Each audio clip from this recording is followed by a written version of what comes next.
In this video, I really want to talk about the real reason as to why you still may be attracting narcissists. And this is something that you may or may not be ready to confront. And I understand that everybody is at a different place in their healing journey, and every stage is relevant. So a lot of people may be going through the shock of the realization that their life has been a lie, or that this person that they imagine to be a great father, mother, brother, sister has in fact played a very dysfunctional role in their life. And then there's other stages of perhaps confronting the grief and the loss. And then initially, when we discover this subject, we are just starved for information. And you've probably noticed that most of my videos have been other focused, meaning I've been discussing the deeper aspects and analysis about narcissism and about what they've done to us. But I also recognize that if we spend too much time in that analysis, we need to be careful that we're not obsessing still about narcissism, because that way we are still leeching energy and surrendering our power and continuing to feel victimized. So I know that understanding this subject can be like a soothing balm for our wounds, because knowledge brings us a sense of relief and comfort to finally make some sort of sense of the chaos that was our life. But in this video, I want to share some deeper aspects about why we still find these relationships tolerable, negotiable, or acceptable. And I want to introduce this perspective because it focuses more on us and how we can get our power back and not make this dependent on someone else. You know, focusing too much on the subject of narcissism can leave us in a state of hypervigilance where we just become apprehensive and mistrustful, and we assume that that's the only type of people in the world. And so we may still be obsessing about something that is outside of us that we cannot control. But we can take our power back, and we don't have to attract these relationships or these people anymore. Your relationship with yourself sets the tone for every other relationship. So if you deep down don't feel good about yourself, you will keep attracting people who will give you reasons not to feel good about yourself. So I just want to redirect this back onto us so we can regain our sense of power in these situations. And it all starts with our unconscious beliefs. So let me ask you these following questions, and they might be a little bit confronting. So if you notice a sense of resistance, a sense of defensiveness, or it triggers something in you, the triggers are actually good signs because they're indicating precisely where healing needs to take place. So if what we believe makes us behave a certain way, makes us see the world in a certain way, what would we have to be believing about ourselves to attract these relationships and to still find it extremely difficult to disengage from these relationships? So if our unconscious belief is that I must give, I must sacrifice to feel loved, another one could be my needs aren't important, that I'm actually not worthy, or I'm ashamed that I even have needs. And in fact, I'm actually really afraid to speak up about my needs or even acknowledge that I do have preferences and wants. And this next one is really deep. I secretly believe that if the other person can intuit what my needs are, that'll mean that they truly love me. In other words, I expect the other person to read my mind. And another one that goes even deeper could be a belief along the lines of, if I give my all, this person will eventually reciprocate and realize how lovable I am. And how about this one? If I continue giving, loving, and doing everything for this person. My giving gives me a sense of safety and control in this unpredictable relationship, and it kind of guarantees that this person will never abandon me because I'm so caring. So these are the unconscious beliefs that drive our behavior. So we give and we endure and we sacrifice, but yet we get very little in return. And I think we all recognize that narcissists will just give us breadcrumbs here and there just to keep us hopeful and malignantly optimistic, because they know it doesn't take much to feed our fantasy of the potential that we see in this relationship. And this can refer to a romantic relationship, one you have with a parent, a sibling, or even in a friendship. So we become pathological people pleasers. And I use the word pathological, and it's to indicate that this is not healthy. So at one end, we've got pathological narcissists, and at the other end, we've got pathological people pleasers. So we love to care for others and to give to others. It's something that comes naturally to us, which is a wonderful thing. But my question to you is, do you give to get a sense of self-worth? Meaning, does your feeling good about yourself depend on how much you give and how much others recognize your giving?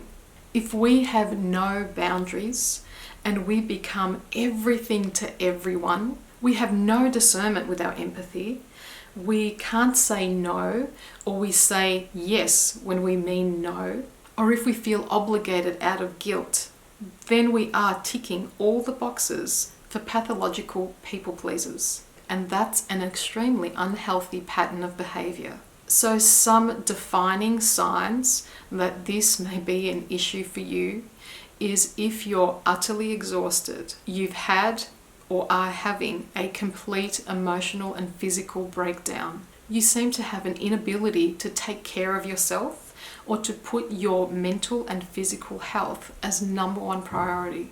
Or perhaps you may be waiting for a permission slip of some sort of diagnosis that allows you to show the world that you can finally take a break, because you feel ashamed to ask for help or to receive help or to even let the world know that you are simply unable to cope anymore.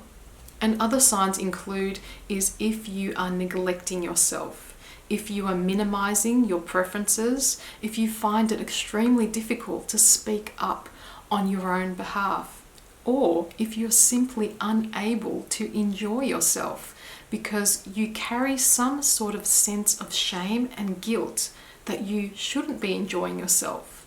And this deep need to please, the root of that is our fear of failure and rejection. So if in your childhood you had to take care of younger siblings, perhaps your father was ill, perhaps your mother was an alcoholic, perhaps one of your parents or both your parents were narcissists. Basically, if you were expected to act beyond your age, so you were expected to act like a 25-year-old, but you were only 7, and you had to suppress your emotions, your needs, your preferences, because you had to take care of someone else, you would have developed those beliefs from childhood that said, if I don't take care of this person, I will be punished, or they won't love me, or if I continue giving, then this person won't abandon me.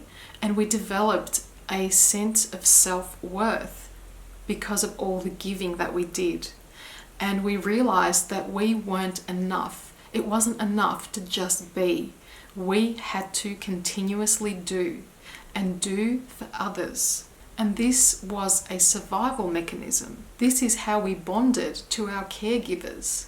And we became hardwired to behave this way. So then in adulthood, the narcissist and narcissistic relationships became like a substitute for the caregivers. And these beliefs are based on our original family dynamic.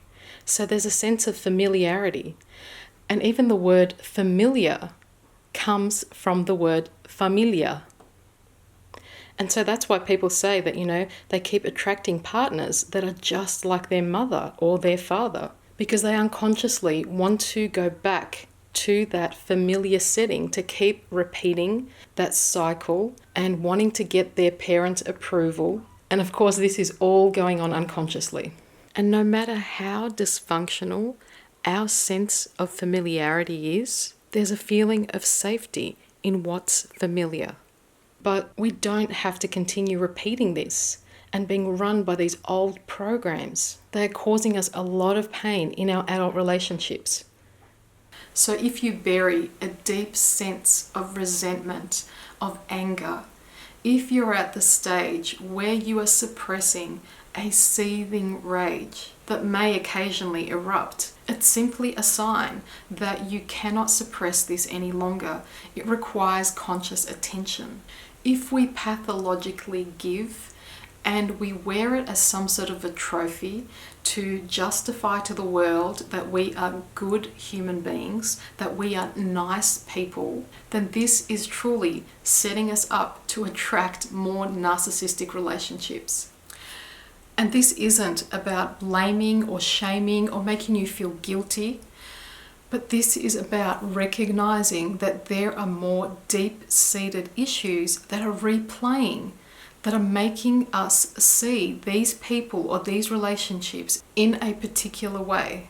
And another indicator is if we feel like a child in our adult body, or if we feel a deep-seated sense of anxiety or depression or sadness that we cannot put our finger on. This indicates that there are unconscious beliefs still affecting your adult life today that are asking for your loving attention, not judgment. And these things can be likened to, living in the shadows. So it's difficult for us to recognize these things, and it can be extremely uncomfortable. We might even feel defensive or a little bit irritated and angry if someone brings this to our awareness. But if we don't look at this consciously, we are forever going to feel like victims to narcissists, to toxic relationships, to people taking advantage of us. But this is not where our freedom lies. Let me ask you some really confronting questions. How much of what's going on in your life is because of your inability to say no? How much are you allowing to continue? And when you say no, does it really mean no? Or is that no negotiable with certain people because they can manipulate your empathy because of the role that they play in your life? So these are all hard-hitting questions, but these are the ones that we really need to confront to get our power back. So maybe sit with this information that I've just presented.